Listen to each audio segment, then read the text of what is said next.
nicely with what's likely to be pharmaceutical tariffs that are coming when the Department of Commerce issues that report, and if it recommends tariffs, we'll get them. So the idea, and this is like, you're an investor network, this is big time for investors. There's billions of dollars to be made here if you can identify who the actors are who are going to win from this.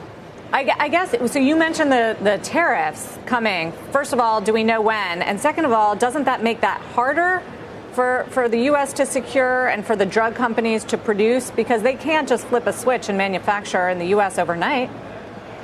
No, look, the tariffs are likely under Section 232 because it's very clear that we have a national security crisis. Going back to the pandemic, China threatened to drown us in a sea of coronavirus. I don't know if you remember that. But stay focused, if you would, just on what this order does. If you think about it, we need a strategic API reserve. We need that. We'll get that because we're going to have the Veterans Affairs, DOD, and HHS issuing these long-term contracts, which gives you stable demand, and then on the supply side, we handle that as well. So it's part and parcel of a package. Obviously, we have to be careful in terms of how all this is administered, because we've got to move from what's an extreme vulnerability now to a situation where it's America first, America Pharma first here.